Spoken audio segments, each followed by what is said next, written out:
everybody. Let's call this meeting to order. Mission statement: transforming lives, inspiring lives, empowering all.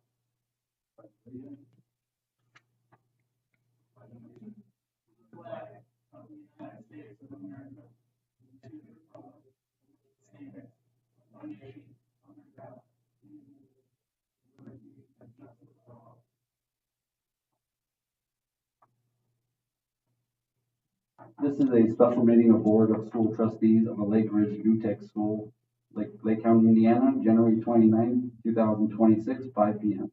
in the Lake Ridge Schools, 6111 West Ridge Road, Gary, Indiana. Let the record show all the board members and the superintendent are present, and let the record show that the administrators are present. We can start with the Board of Finance presentation with Adrian Wilkerson. Thank you, Mr. Bacon. The purpose of tonight's meeting is twofold. One, under state law, we are required before the end of January each year to provide the Board of School Trustees the presentation on the Distressed Unit Appeals Board fiscal quality indicators. And then the second purpose is to have a Board of Finance update meeting because the Board of Finance is also scheduled to meet once a year before the end of January of each year. So the first thing that I want to cover is the DUAB fiscal quality indicators. And I'm just going to speed through those pretty quickly because the drawback to the DUAB indicators is that they are at least 1 year behind. So as you can notice that the information covers the 2024-2025 school year, and that the year-end balances are at the end of 2024 and not at the end of 2025.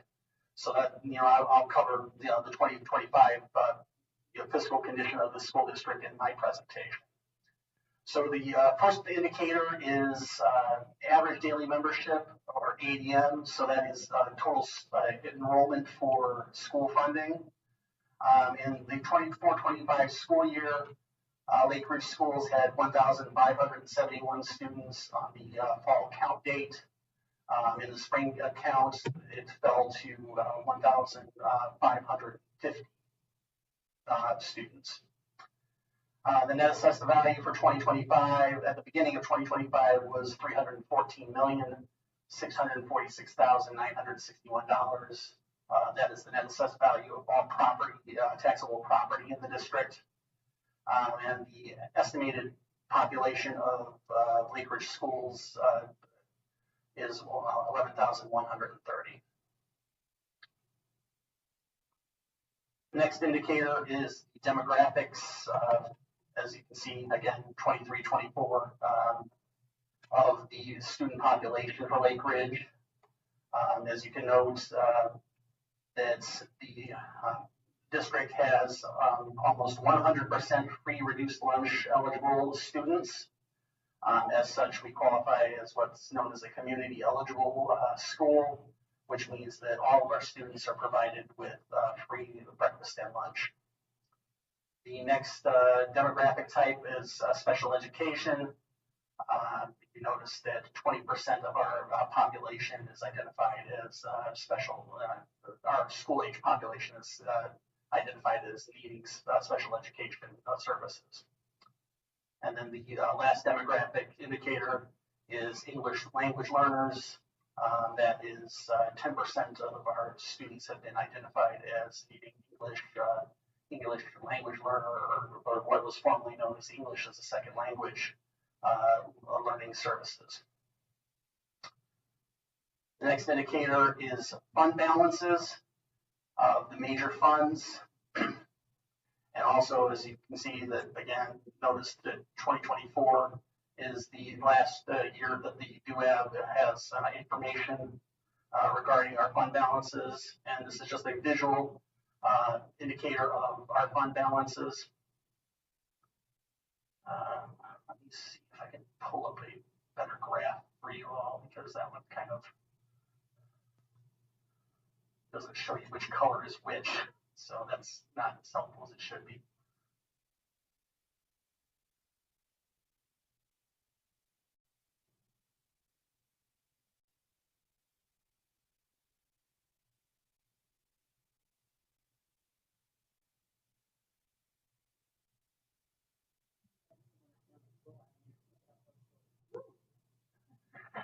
So every school district in Indiana is required to, have its own page.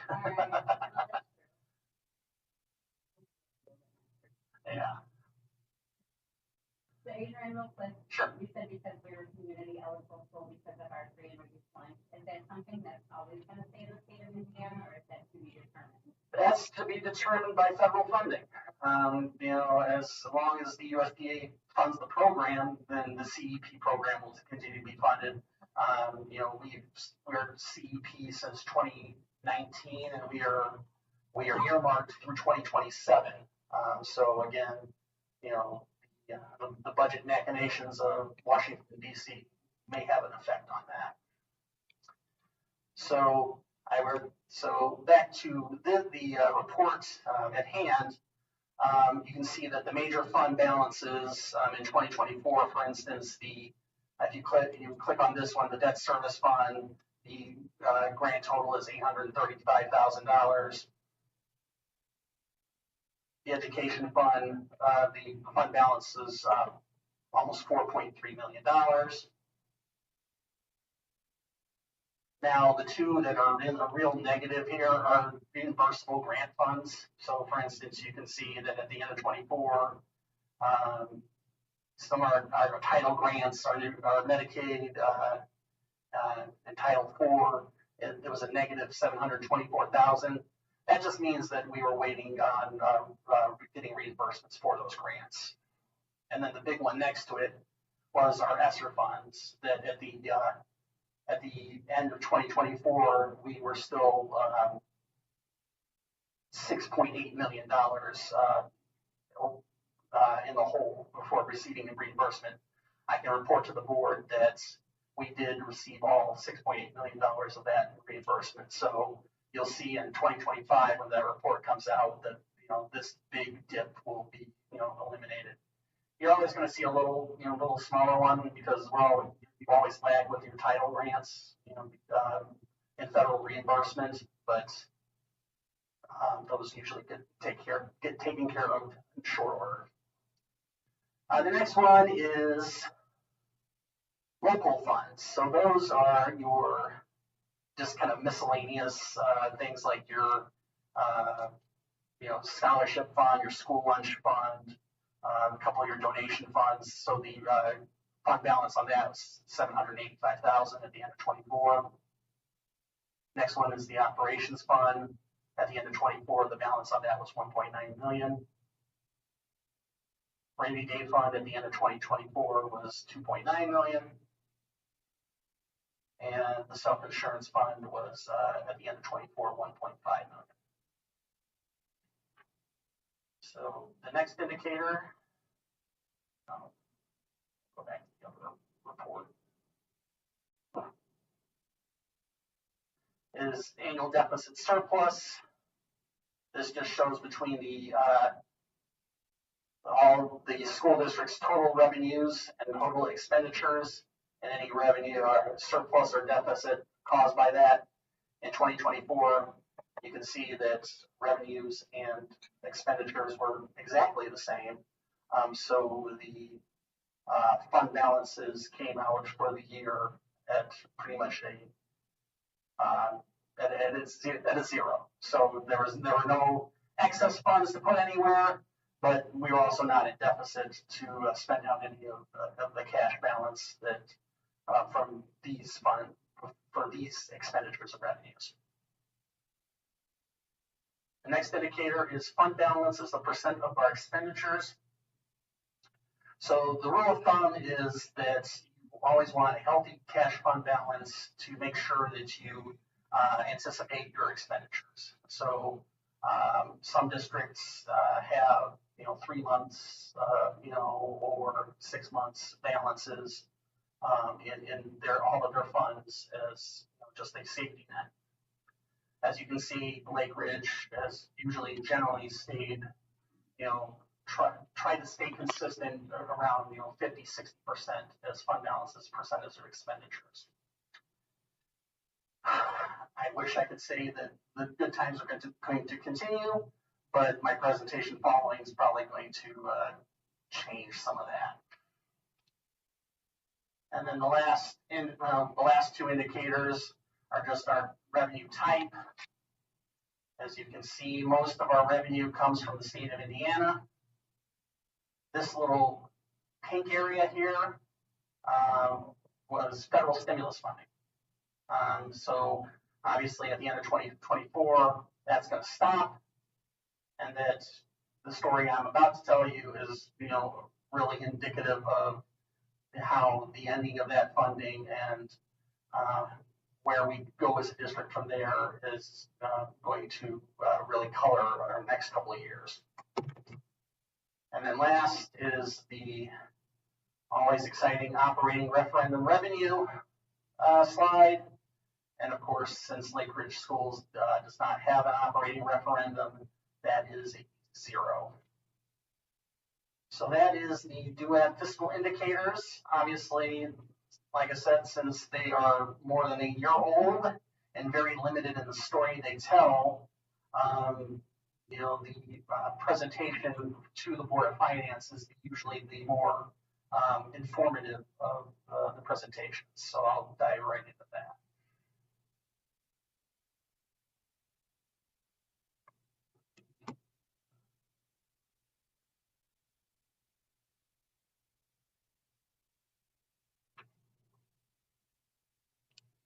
So in the last couple of years, I sort of give sort of a financial highlights slide for 2025.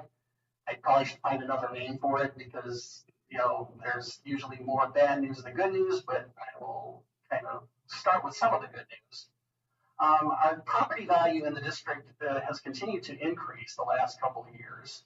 And last year was no exception because it increased by almost $33 million, or an additional 9.5%.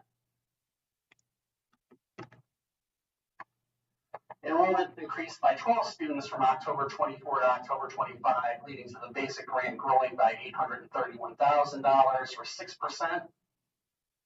But that is offset by the fact that the education fund expenses rose by $1.85 million, or 12.5% last year.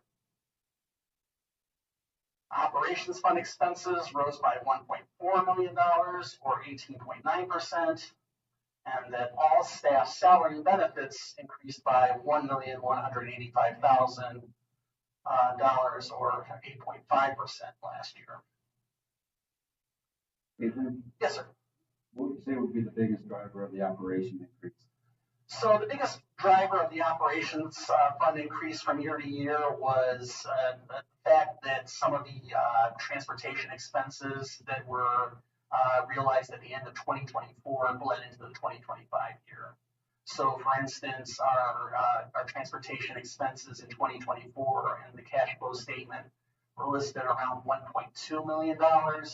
Well, from school year to school year, we know that that is more, around, $1.8 million. So some of 2024 bled into 2025, but then also there was an increase in the transportation contract, and we'll get into that later in a later slide, from the 23-24 school year to the 24-25 school year. Custodial expenses actually stayed even from 24 to 25 at $1.9 million.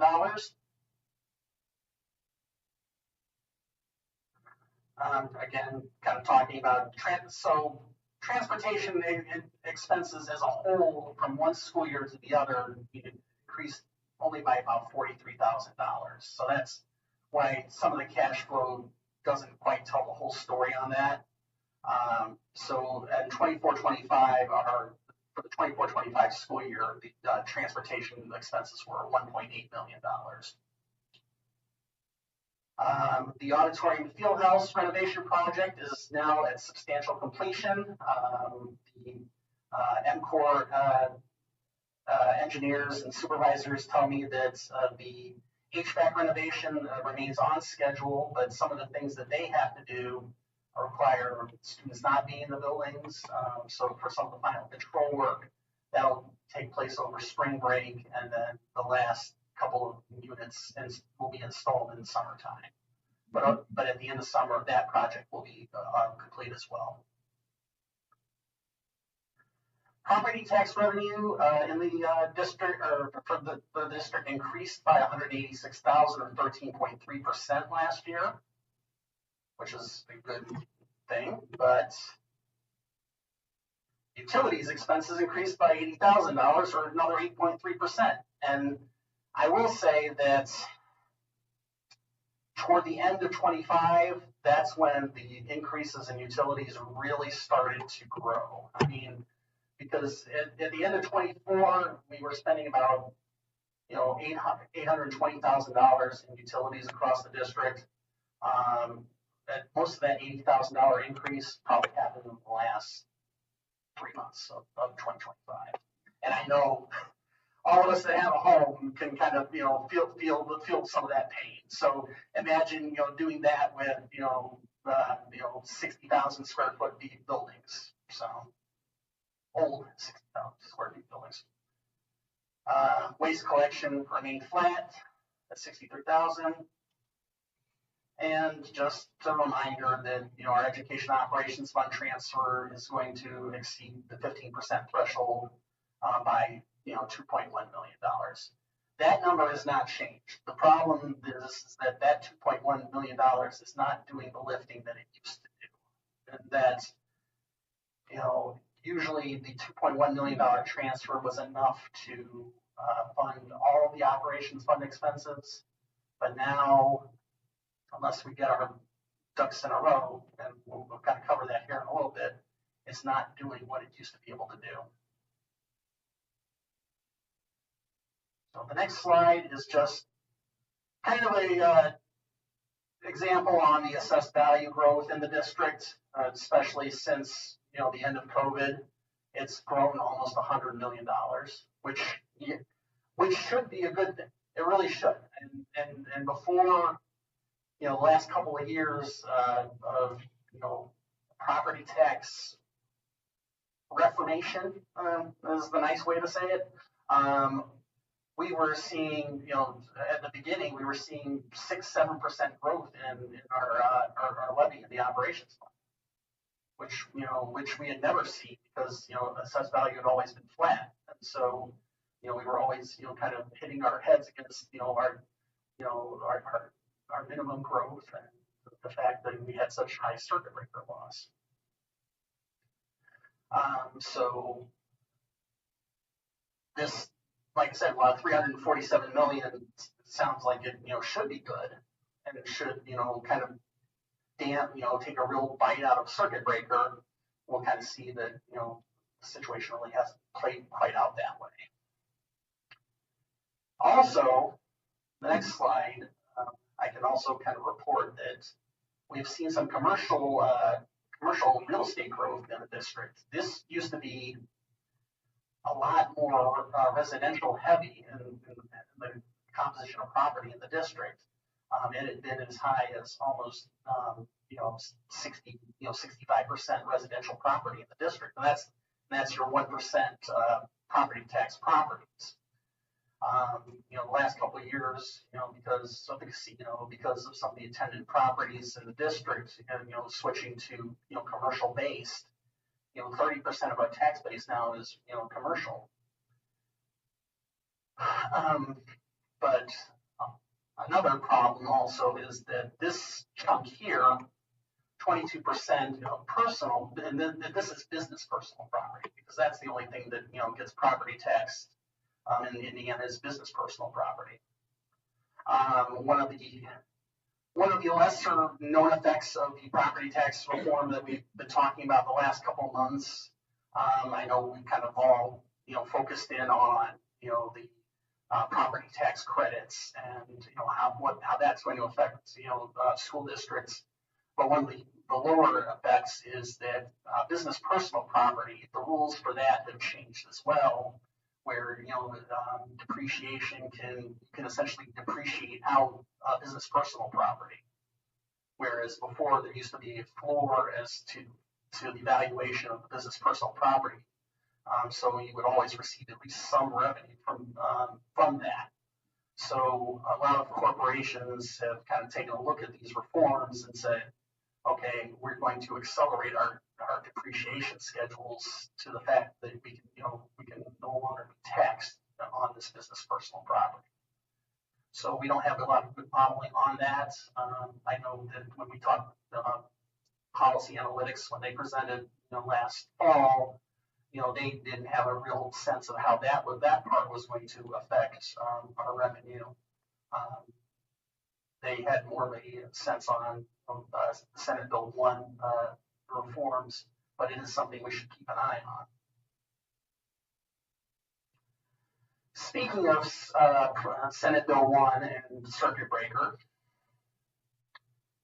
you can kind of see in the next slide how in 24 and 25, that net assessed value growth that we were seeing was starting to reverse the course on our circuit breaker loss, which, was, I'm not going to sugarcoat it. 2.9 million, 2.8 million, that's still incredibly high. That is still some of the highest circuit breaker loss any school district in the state of Indiana experiences. But it was a positive trend. You can kind of see now with the implementation of Senate Bill 1 that it not only reverses that trend, but it also kind of exacerbates it. Estimates are, for 2026, the circuit breaker loss will be, this says $4.1 million. This was Policy Analytics estimate. DLGF estimates more like $3.4 million.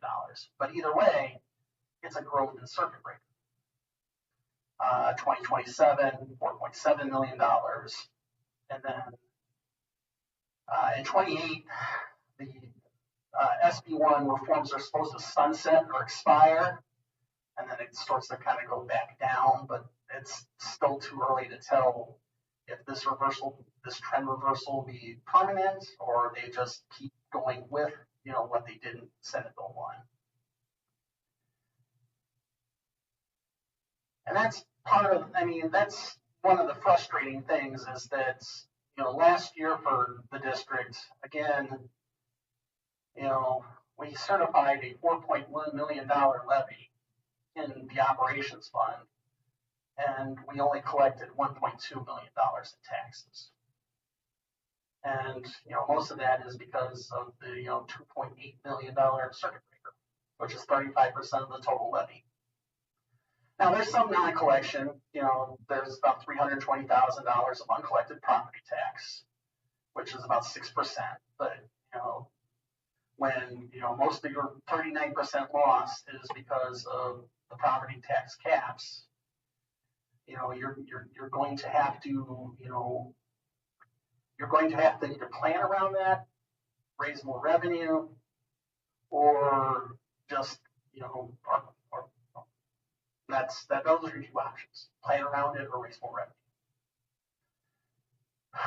The other thing that's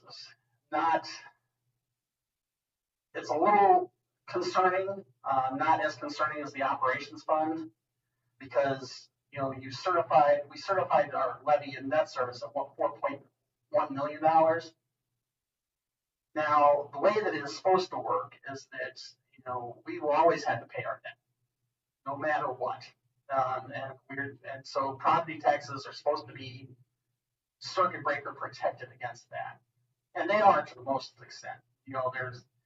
You'll see in the reports, $40,000 to circuit breaker, and that's just because of some property tax exemptions. The concerning part is that when there's non-collection, most of it hits your debt service.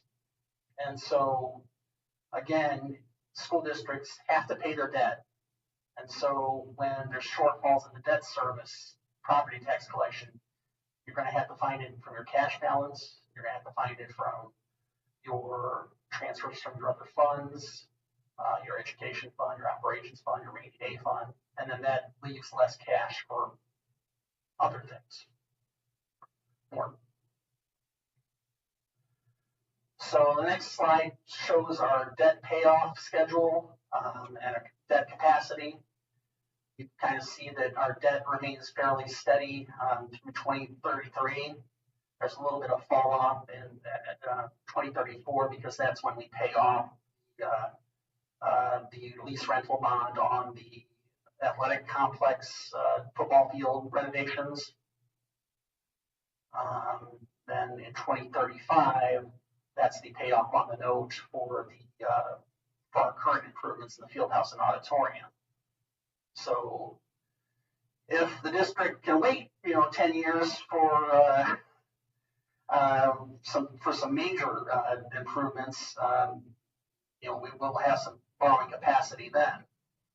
The problem is that the capital needs of the district aren't going to wait 10 years. So we're going to have to examine this debt schedule to see where there is opportunities to get some capacity for maybe some smaller general obligation notes, things of that nature. I mean, we're probably past being able to do any big projects, like I said, for at least the next 10 years, but we'll have to probably take a look at some smaller borrowing to fund some maybe some minor capital work, maybe some minor equipment purchases, things like that. Next slide is just a summary of our debt. Common school loans for technology.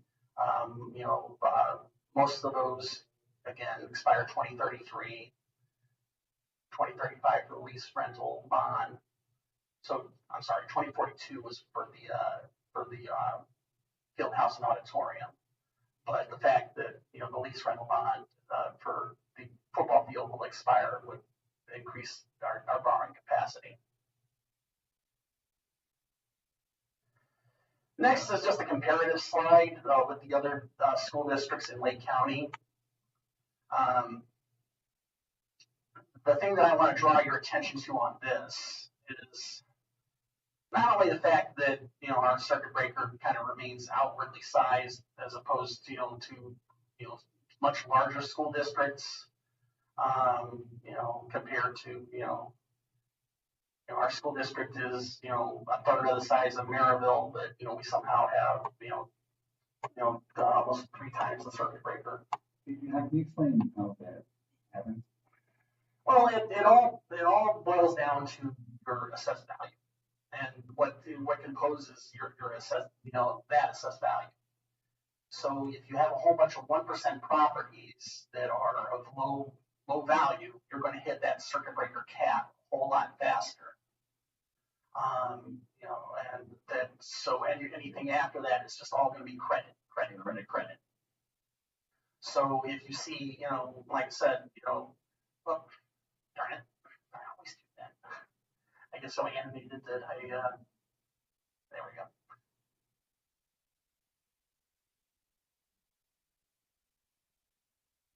So you can see that you have Lake Ridge Schools, with an assessed value of $347 million, but you have a much larger district, like $3.7 billion.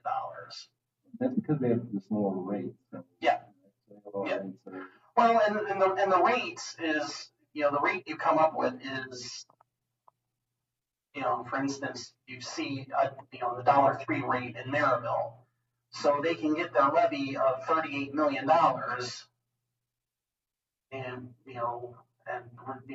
annual and realize 37 million of it because of the composition of that assessed value, that $3.7 billion. So Lake Ridge at $2.34, you need all $2.34 of that to somehow even raise the levy of $8.1 million. But because of the caps, the 1%, the 2%, the 3%, almost 3 million or almost 2.9 million of that is going to be unrealized because of the credits. So you can theoretically, and not that the Department of Local Government and Finance will let you, but you could say, we want to have a tax rate of $5.10. Okay, you can say that, but you're only going to you're only going to realize, you're only going to realize the, $3 or $4 million of levy that, that the 1%, 2%, 3% allows you. And the rest of it is circuit breaker credit. Yeah. I understand what the circuit breaker is. Like, I should be paying this much, but I got 1% cutoff, so I'll add your circuit breaker that I'm not responsible for. That's fair.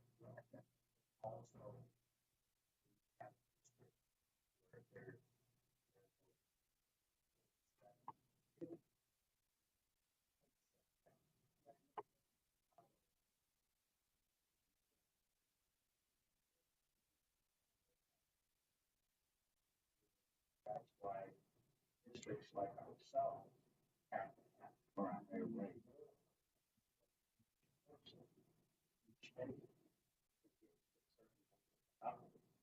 Then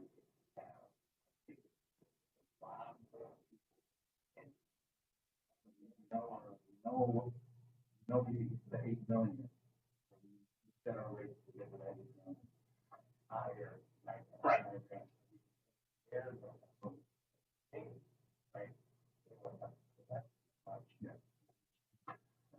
Right. They're limiting, they don't have to get higher rates to reach that limit. Well, and I think that there's two examples on here that can kind of show, kind of how, it works. You can kind of see here that Highland schools, they have an 80.64 cent rate on their $1.7 billion. So that's to realize a levy of $13.9 million. But, since the composition of their property is, there's a lot more 3% property in the district, they have shopping, complexes, things of that nature. Their circuit breaker in 25 was only 154,000. Adrian, and I'm sorry. Yeah. You say 3% property, and 2% property, 1% property. What are we talking about there? I know the one is great. What's the 2%, well, because we don't really do 2% is rental and unimproved farmland. Okay.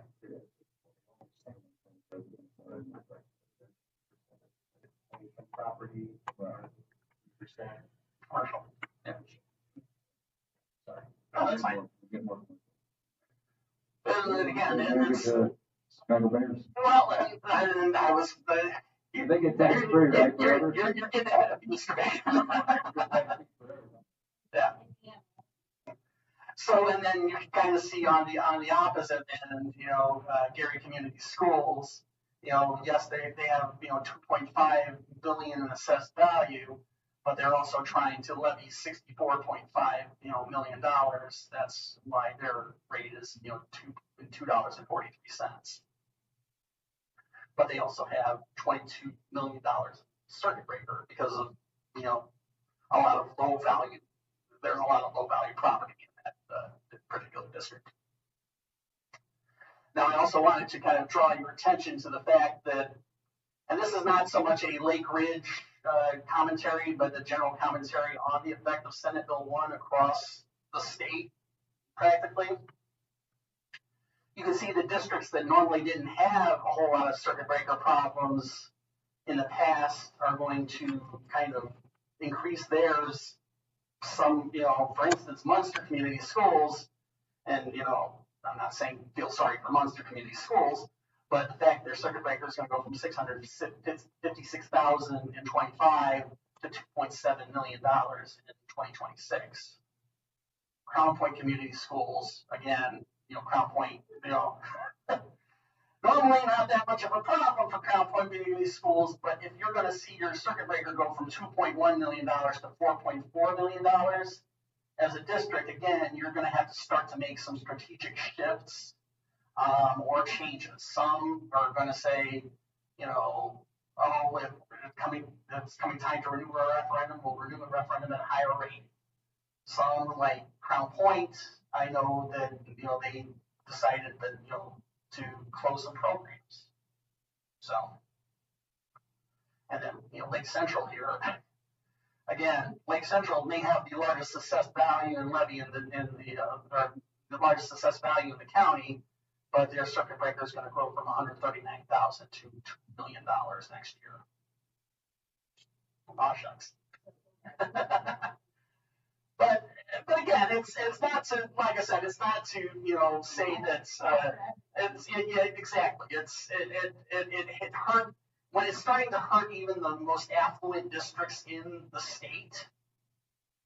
But, you know, the message that, you know, and I know, you know, a lot of members of this board have been here for, you know, since the beginning of the circuit breaker cliff, that, you know, if a problem only gets worse, you know, the fact that, you know, other school districts now say, oh, Lake Ridge, now I know what you're talking about. That's like, well, I'm glad you have, you know, I have your ear and, you know, your sympathy now, because we need to message together to the state that, you know, this is something that's going to have real lasting effects on pretty much everything. And, you know, I understand that, you know, and we'll talk about, you know, this as we kind of get, you know, further down in the presentation, that it can't be revenue alone.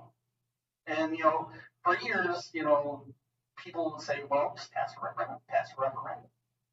Well, we all know that, you know, there are forces at play that say that's not going to cut it alone. You're going to have to make some strategic shifts to kind of balance out, you know, revenues, expenses. And so, well, I'll kind of move on here so we can, you know, kind of get to the meat of that. Again, in October of this year, we were at 1583 on ADM day. We'll see where we're at. February 1 is our next count. So next week, we'll kind of see, you know, typically in years past, you'll see some, you know, a bit of fall off from October to February. But, you know, we'll kind of see where we land next week. The corporation transfer report that is issued by the state at the end of every calendar year noted that in that 1583, 960 of those were students that actually lived in the boundaries of the Lake Ridge School District.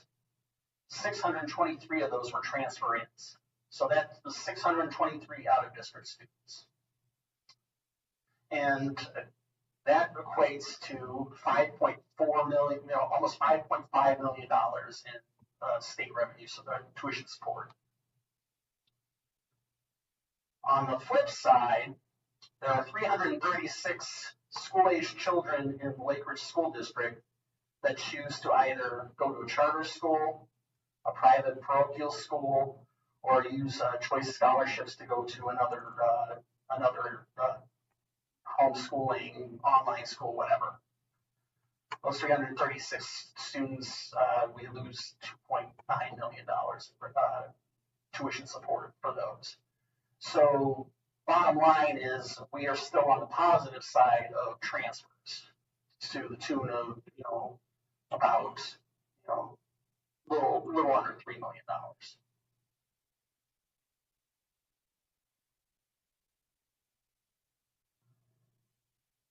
The next slide just kind of shows the trend in state tuition support over the last 6 years. You kind of see that most of this is, you know, most of the decline was, you know, some years that we were experiencing enrollment decline. But then the last couple of years, we've kind of held steady on that. So, you know, between 2019 and 2025, our basic grant growth was about $327,000. Next slide is just a showing of the general fund deficit surplus. And this is kind of where, you know, like I said, this will start to kind of tell the story of, you know, how expenses have begun to outstrip revenue. So, for instance, before this meeting, I kind of looked back from 2021 to now in our two major funds. the education fund and the operations fund, what our expenditure history was. And in 2021, we spent $10.1 million in the education fund and $5.8 million in the operations fund. And you kind of see that, that's a little over $15 million. But that was okay because we had, revenue around, around $16 million. In 2022, the education fund expenditures were $9.4 million.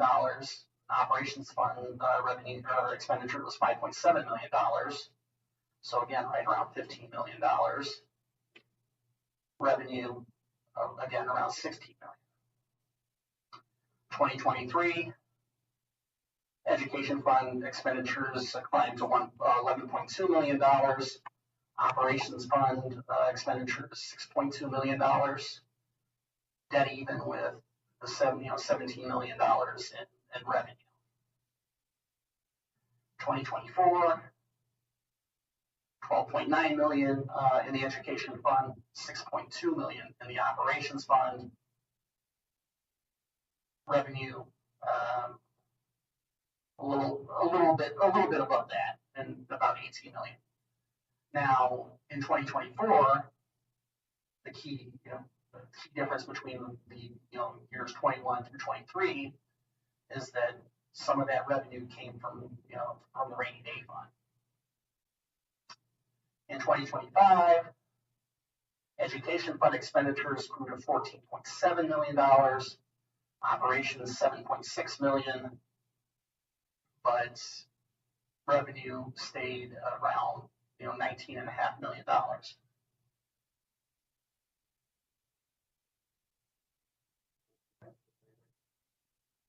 So the deficit was about $2.5 million.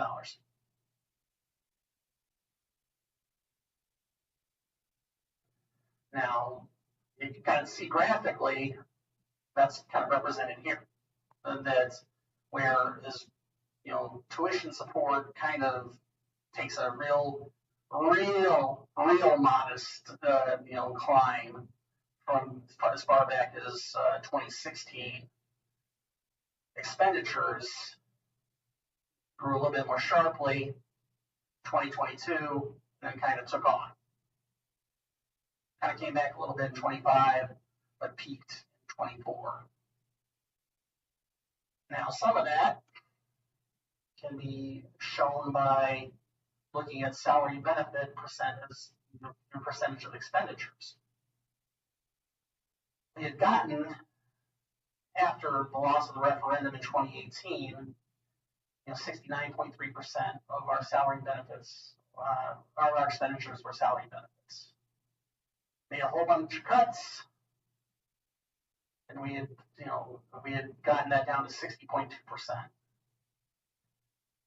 Now, 21 and 22 are kind of misleading a little bit because those were COVID. 21 was misleading because of COVID. 22, you had a lot of ESSER funding for a lot of positions, so things were shifted into, some of those positions were shifted into ESSER. But then you can kind of see that it started to creep. So 62.2% last year. So what does that mean? That means that our cost reduction plans peaked in 2019, right after the referendum loss, but COVID and ESSER kind of reversed our momentum.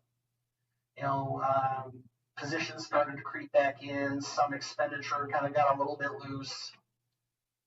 We need to get back on track. And I know, we've kind of talked the last couple of months.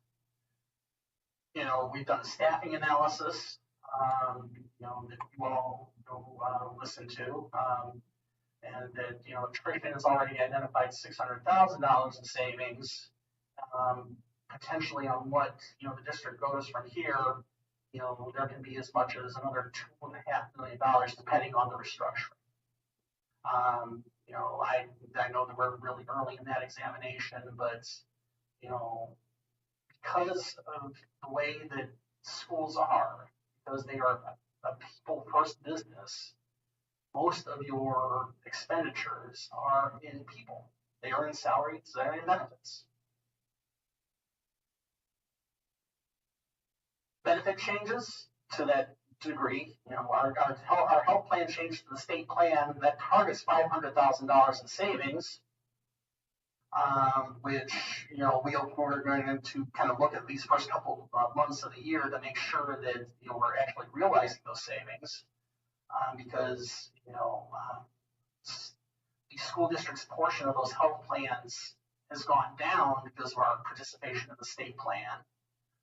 But we're going to have to, see that, what does that translate to in savings for the district? Because there's two ways that it translates into savings for the district.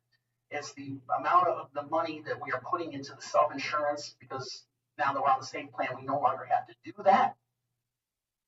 And the second part is, now at the end of 25, we had, almost $2 million in that self-insurance fund. As we go through 2026, we'll pay off, we'll start to pay off some claims from 2025, but there's still going to be a sizable pot of money sitting there in the self-insurance fund in the middle of 2026 that we may be able to tap into. Now, is it akin to like a rainy day fund? Well, it's still too early to tell on that, because there are some pretty big health claims that may still need to be addressed, and that's where that money's coming from. As long as those expenses were incurred while they were on the 2025 plan.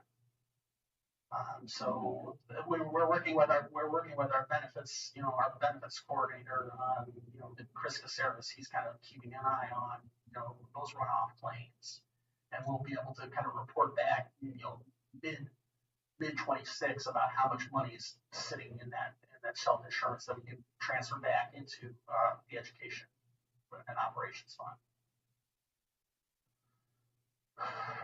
Restructured vendor contracts. Transportation, first off.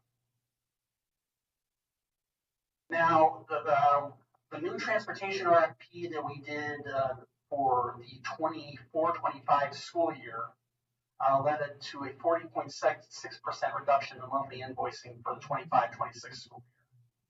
So those new rates started in August of 25. So we will see over the course of 26, hopefully an annualized savings of around $800,000.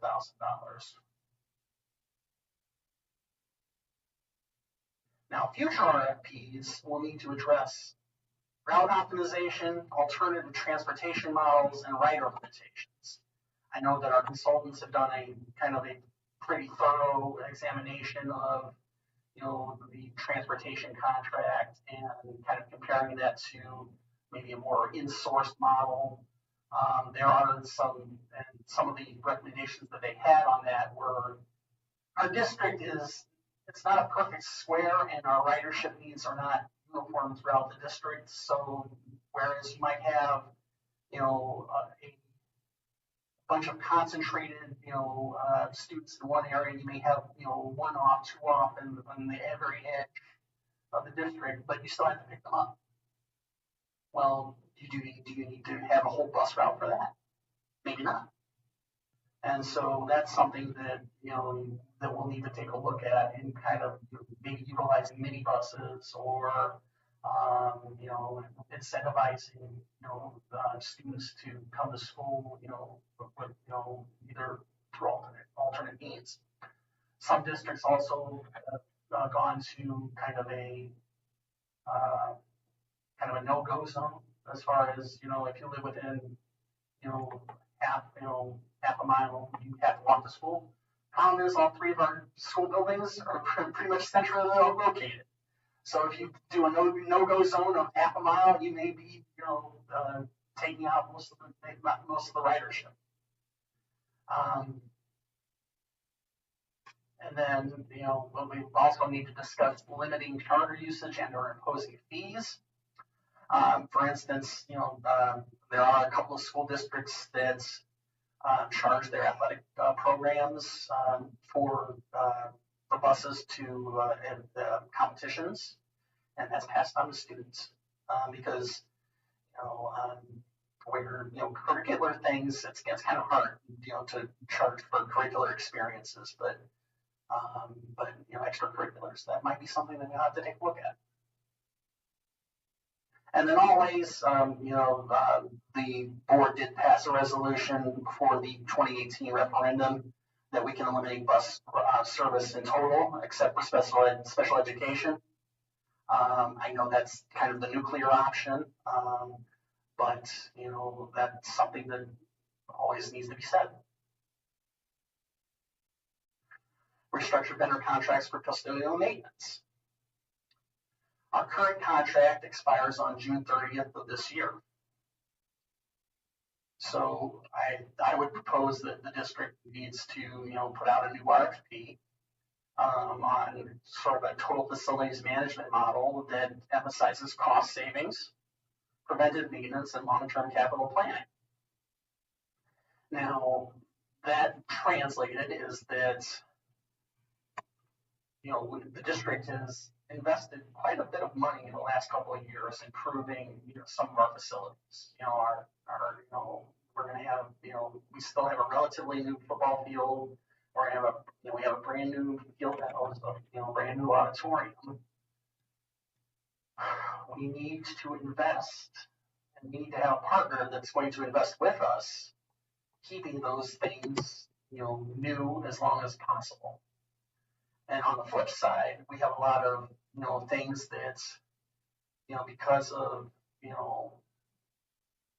other priorities, other lack of revenue, what have you. You have old buildings that need a lot of attention, a lot of care. We need to have a strategy for that.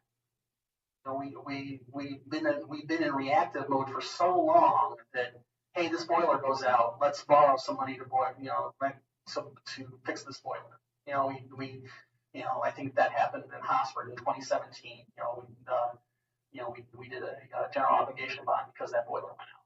Well, when was the last time was that boiler serviced? Not really sure.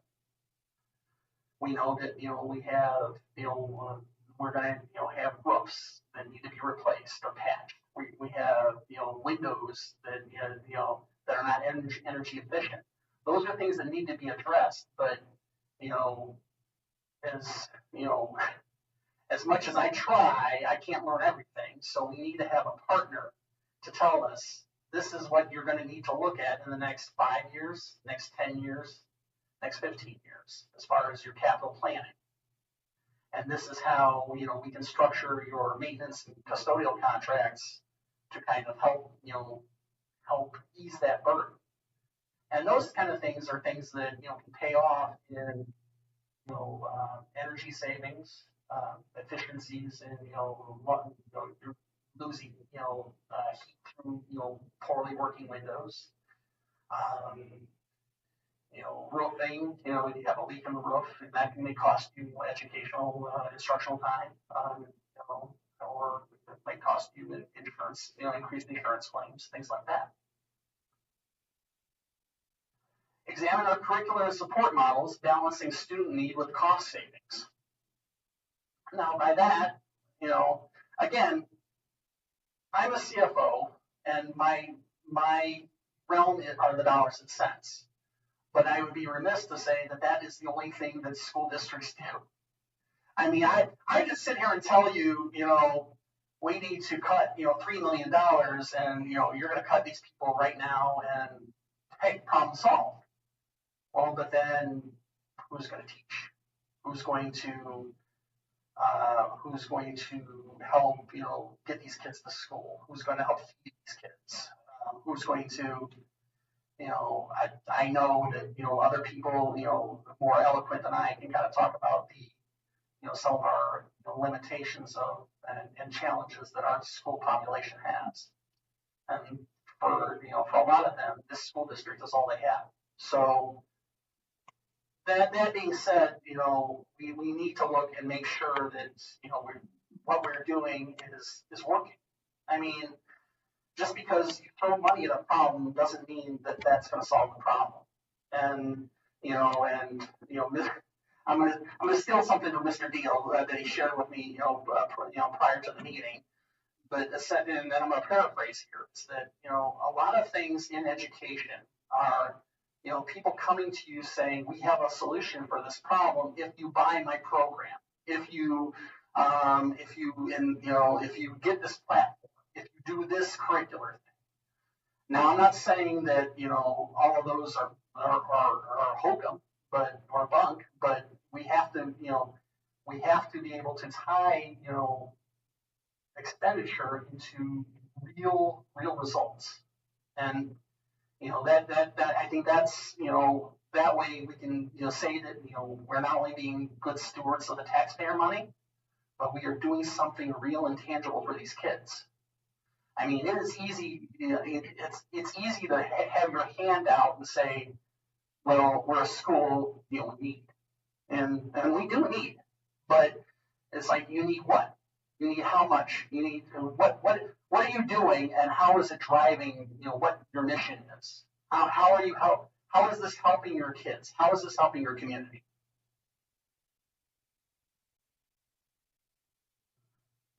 We kind of talked about the aging buildings, how the improvements we've had, hopefully will encourage future returns.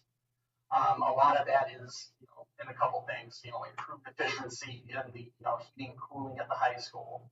The fact that these high visibility venues that we have, they're going to attract people to come to the school district, and I think, and that's part of the I think we get a little bit focused on the negative, but here's the positive thing though, that again, you saw that almost 600 kids are choosing to come to Lake Ridge schools.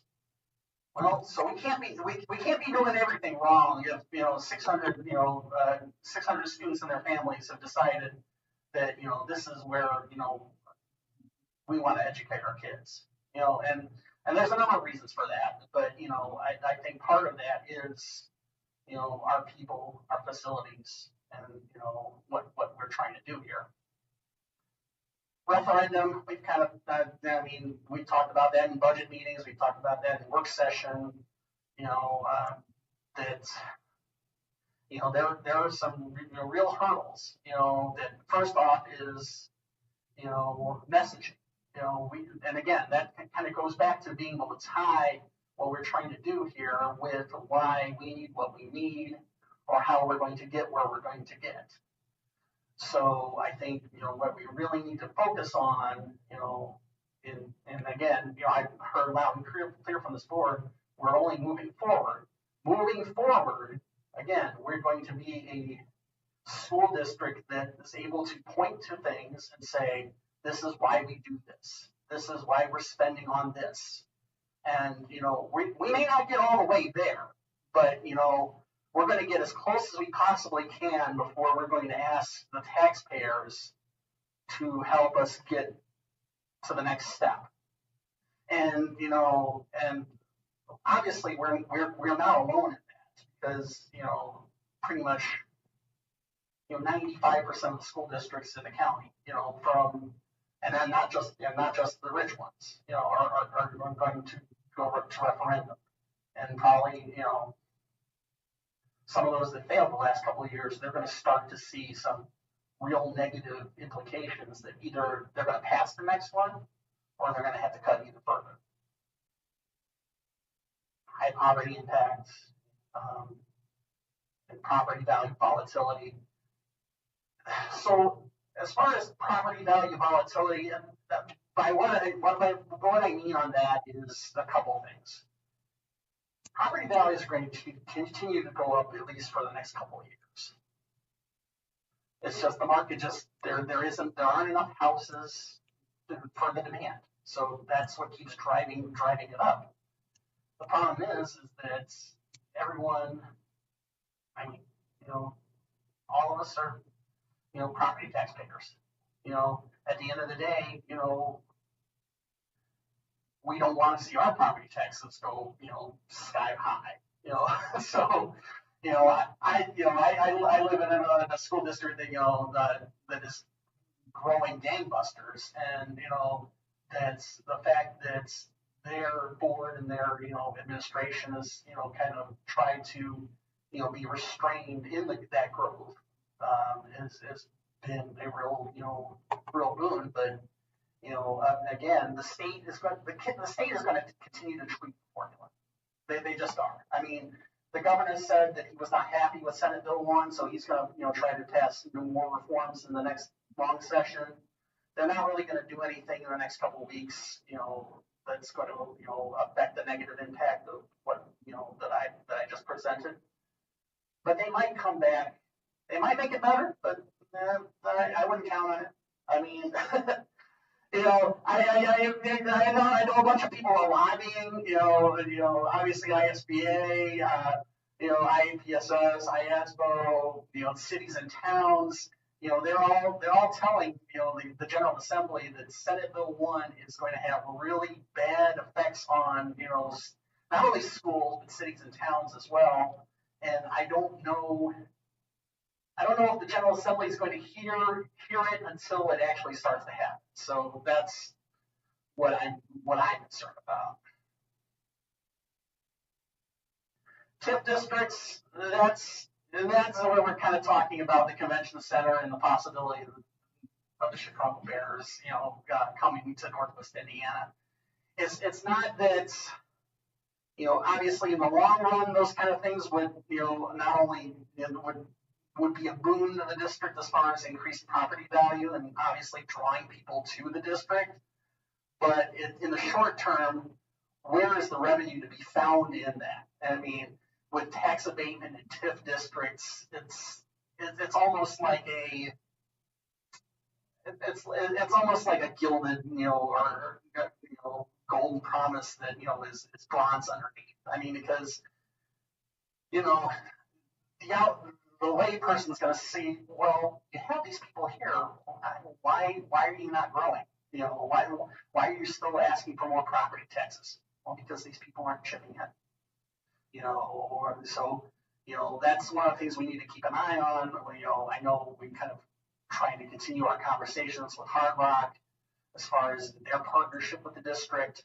That's something that we're going to need to continue to foster. And then, if the Bears somehow get here, like I said, put us in front of the McCaskey family, and let's talk about how they can make Lake Ridge thrive. Major repairs occur, the deficit's going to occur sooner. That's just the fact that if a roof collapses tomorrow, we're going to have to borrow more money to do it. Staff retention is impossible because, again, we are, kind of on the low end of the salary range for teachers.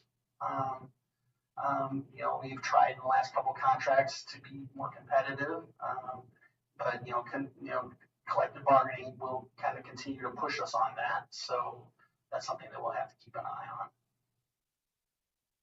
And then I just usually close by saying, circuit breaker has devastated the district, and Senate Bill 1 has only sharpened the impact. And so, again, there are things that we can do, and that we're going to continue to look at, because I don't want to, and I think that's, again, some of it's easy to blame, the circuit breaker, but that's not everything. It's not. It's we really need to kind of look, both inward and outward as to, where we go from here.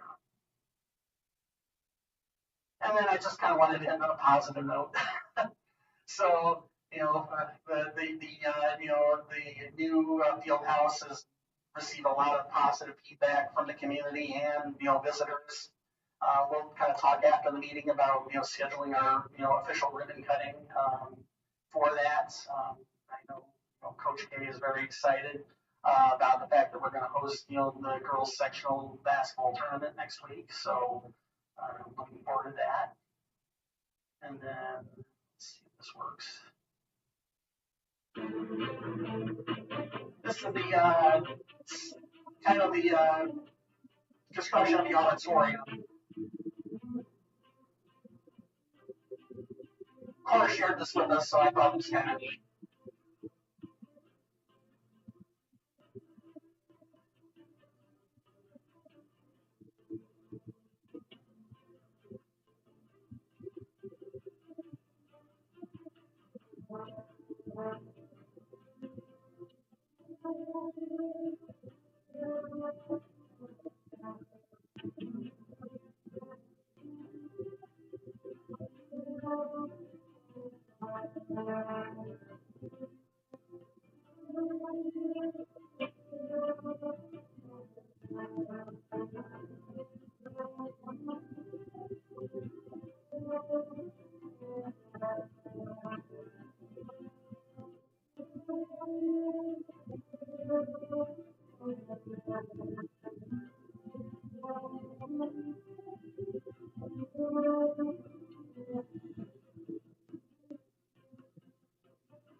So with that,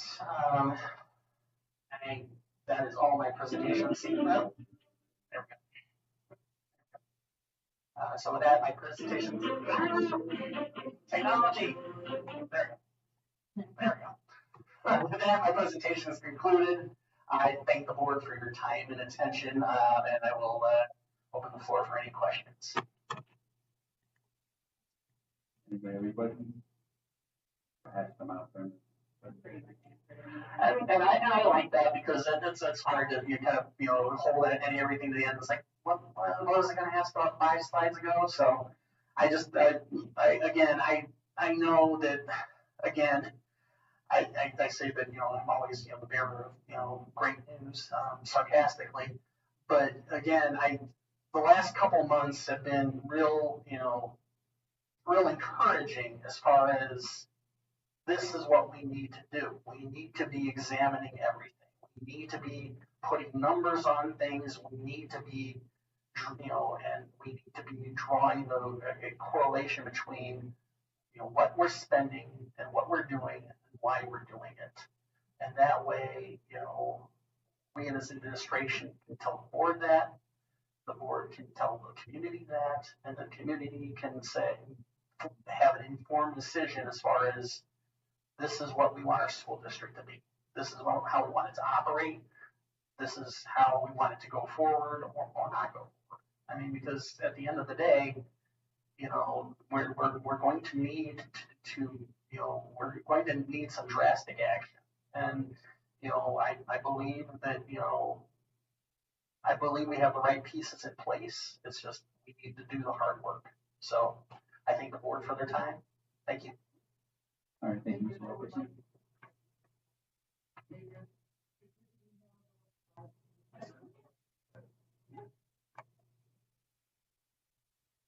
Next, we have Mr. Bromacovich give the superintendent report.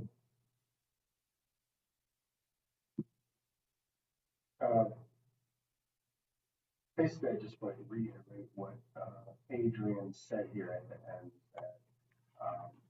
That, I think I'm in my, I don't know, 17th, 18th day, and every day the focus has been on what are we going to do to move forward, to become healthier as a district in every way, shape, or form, and form.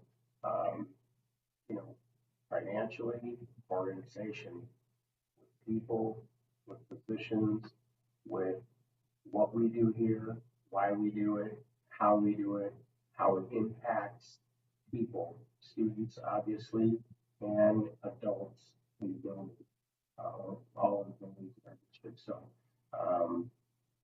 we've been hard at work every day. I can tell you that I met with over 40 individuals right now, from central office to leadership positions in the other schools. And the purpose of those meetings was to find out what's going well, what can be improved, and how do we go from this point forward. I've shared with everyone, and I'll share it here. You know, yes, circuit breaker is a force. SCA 1, Senate Bill 1 is a force to contend with. But if we're spending one more dollar than we're generating, then we're going the wrong way. I know that's easier said than done, but we have to make decisions to be able to get healthier, because decisions, whoever made those decisions, whether it's an individual group of people, like, you know, starting with circuit breaker, Senate Bill 1, and even here district-wide, we're going to have to be able to respond to that and not be reactive. So that way people will know what's coming ahead and be informed in a timely manner of decisions, you know, that are being made to once again become better, stronger, and healthier as a district.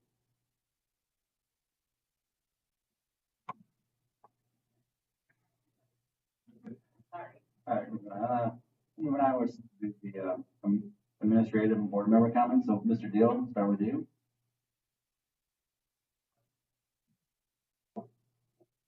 Okay, Ms. Neese.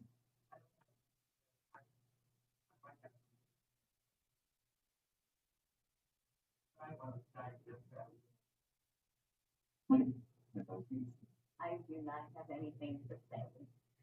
Adrian, as always, every January, by the time we're done with this, my head is just, I really cannot think anymore. But thank you for your spectacular presentation. I know you put your heart and your soul into it, and we appreciate it. It is combatant most of the time. We know that we're doing the best that we can, and we are. Thank you. Have a good night. I have a few comments. One would be, I'd like to give my condolences to Paul Hernandez, Sr. I knew Paul pretty well. I grew up with his son, and he's a real great guy. We light up a room, real personal guy. He was also a board member along with his wife, Patty, past board members. And I actually worked his campaign. I got out of school, was able to pass out flyers for him out there in front of the township. So, not that I ever thought I'd ever be running for board, but he got me out of school that day. So I thank him for that. Like, it was a great day. I mean, he's a great guy, and I could give my condolences to the Hernandez family. Also hope that Mr. Buckley feels better under the weather today. That's why I'm leaving the meeting. And I'd like to say, obviously we got some work ahead of us. Chris knew this coming in, and we're gonna give him our best support that, he can right this ship. And, we're already making progress. I think you can tell the vibe is changing. We do need maybe some divine help, and, we're gonna need some help from somewhere. But, I think we got at least a plan, a partial roadmap. Things are moving, do what you gotta do. So, thank everybody. I know Adrian talked a lot today, but. Okay, with that, I'm gonna make a motion to adjourn.